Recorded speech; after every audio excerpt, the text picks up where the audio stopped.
ये press conference का आयोजन किया गया है क्या? नहीं, आज जो भारत सरकार ने एंटी पेपर लीक का जो कानून बनाया है, प्रिवेंशन ऑफ अनफेयर मीन्स का जो कानून बनाया है, मैं आपको बताना चाहता हूं कि इससे हमारे टैलेंट के साथ जो खिलवाड़ करने वाले लोग थे, उन पर एक कड़ा प्रहार हुआ है। भारत सरकार ने अभी जो चुनाव हमारे हुए थे, उसके पहले प्रधानमंत्री जी ने कहा भी था कि कई पेपर लीक के मामले हमारे संज्ञान में भी मतलब आए हैं, और आगे से ऐसा नहीं होगा, इसके लिए मैं कड़ा कानून बनाऊंगा। और अपने संकल्प पत्र में जो हमने लिखा था चुनाव के पहले कि हम ऐसा कानून बनाएंगे, आज उस कानून को बना देने का काम किया है। बिहार में जो पेपर लीक का मामला का चर्चा चल रहा है और पूरे देश में यूजीसी नेट का जो मामला चल रहा है, इस पे तो पहले ही हम लोगों ने संज्ञान ले लिया। हमारी पार्टी ने देखा कि इस पर संज्ञान लिया और हमारे विभाग ने एक केस रजिस्टर किया, उस पर सीबीआई ने केस को माना भी और सीबीआई ने उसको संज्ञान में लेते हुए उस केस को दर्ज करने का काम किया। तो कहीं से भी अपराधियों को हम लोग जगह नहीं देंगे कि अपराध करें और टैलेंट के साथ खिलवाड़ करें। टैलेंट से खिलवाड़ करने का कहीं भी मौका किसी को नहीं दिया जाएगा। बिहार पूरे विश्व में नामी है। बिहार का टैलेंट पूरे दुनिया में सब जानते हैं कि बिहार का टैलेंट क्या है, और पूरे देश का टैलेंट के बारे में पूरा दुनिया जानती है। उस टैलेंट के साथ कभी भी कोई खिलवाड़ करने का सोचे, पहले जो टैलेंट के साथ खिलवाड़ करने का प्लान कर रहे थे या किए, तो आप उन लोगों को एक संदेश देना चाहते हैं आप लोगों के माध्यम से कि ये जो प्रिवेंशन ऑफ अनफेयर मीन्स है, आप नहीं सुधरे तो आप जमीन के अंदर चले जाएंगे, आप सलाखों के अंदर जाएंगे, और यदि आप नहीं सुधरे तो ऐसी भी स्थिति आई कि आप जमीन के अंदर चले जाएंगे। इसलिए आपको मैं संदेश देना चाहता हूं कि आप इस तरह के काम आगे से नहीं करें। बिहार में और पूरे देश में जो घटनाक्रम चले हैं, उस पर स्पष्ट हमारा कहना है कि आगे से ये ऑर्गेनाइज क्राइम की तरह जो लोग सोच रहे हैं कि हम करेंगे या कुछ इस तरह की घटनाओं में जिनकी संलिप्तता पाई गई है, कहीं से भी उनको राहत देने का विषय नहीं है।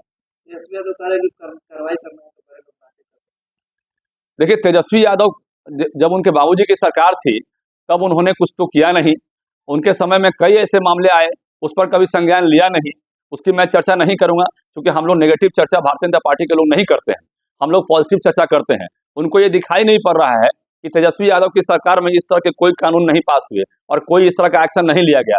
हमारी सरकार में घटना को जैसे ही घटना पब्लिक के संज्ञान में आया है, और हमारी सरकार ने तुरंत इस पर एक्शन लिया और तुरंत इस पर एक कड़ा कानून बनाने का काम किया। और पहले भी हम लोगों ने बोला था, चुनाव से पहले हमारे संकल्प पत्र में था कि एंटी पेपर लीक का जो मामला आएगा उस पर हम एक कानून बनाएंगे। और प्रिवेंशन ऑफ अनफेयर मीन्स 2024 जो एक्ट बना है, ये उसी का पार्ट है। और अभी तेजस्वी जी को तो बोलने का राइट नहीं है, क्योंकि ऐसे अभी तो हम देख रहे हैं मीडिया में आपके भी चल रहे हैं, लगातार उनके साथ में रहने वाले लोगों का भी नाम आ रहा है। अभी तो आर्थिक अपराध के लोग पूछताछ भी करेंगे भविष्य में। तो ये तो हम इतना ही कहना चाहते हैं कि जिन लोगों के समय में इस तरह की घटनाएं घटी है, उन लोगों को इस पर बोलने का कोई राइट नहीं है। तेजस्वी यादव पोल खुलने की भी बात कर रहे हैं कि पेपर लीक कांड में मास्टरमाइंड जो संजीव मुखिया है, उसका किससे कनेक्शन है, सरकार जल्द बताए नहीं तो पोल खुलेगा। देखिए, सिकंदर और कई लोग का नाम जो आया है, उस पर अभी प्रशासन अपने हिसाब से कार्रवाई करने का काम कर रही है। बहुत लोगों का नाम, सिकंदर मुखिया, पिंटू चिंटू, बहुत नाम आ रहे हैं। मुझे लगता है कि और भी नाम आ सकते हैं। तो उस पर प्रशासन अपनी कार्रवाई कर रही है, और जब तक पूरा खुलासा नहीं होता है तब तक हम लोग जो है ऑथेंटिक रूप से कुछ भी बोलने में असमर्थ रहे। ये प्रशासन अपना काम कर रही है, और मुझे पूरा विश्वास है प्रशासन पर कि जो भी प्रशासन पर्दाफाश करेगी, वो पूरा का पूरा खेल जो है उजागर होना तय है। इसमें कौन लोग शामिल थे, कौन लोग शामिल नहीं। देखिए, मैं तो उनके रीजन में भी ऐसा घटना घटा था और उनके सरकार में भी ऐसी घटना घटी थी, लेकिन उस पर तो उन्होंने कोई एक्शन नहीं लिया।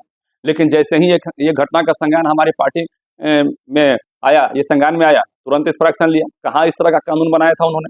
हमारे अब तेजस्वी जी के बाबूजी के सरकार में अपहरण उद्योग चलता था, और ऑर्गेनाइज क्राइम की तरह वो था। अपहरण जो है यहाँ पर, पहले तो उद्योग था नहीं यहाँ पर, और वो उद्योग जब चल रहा था तब तो उन्होंने कोई काम किया नहीं। आपने देखा कि नवंबर 2005 में सरकार आते ही हम लोगों ने उसको रोकने के लिए इस पर बड़ा कानून बनाया, एसआईटी गठित किया, और ऐसे केसेस में अब जो लगातार जो घटनाएं घटी है उस पर हम लोग काम किए हैं। और इस तरह की जो घटना घटी है पेपर लीक मामले में, उस पर भी हम लोग काम कर रहे हैं। तो उनको बोलने का कोई राइट नहीं है, क्योंकि उन्होंने अपने समय में जब इस तरह की घटनाएं घटी, तो न उनके बाबूजी ने न उन्होंने कोई काम नहीं किया। तो जो काम कर रहा है उस पर लांछन लगाना कहीं से भी उचित नहीं है।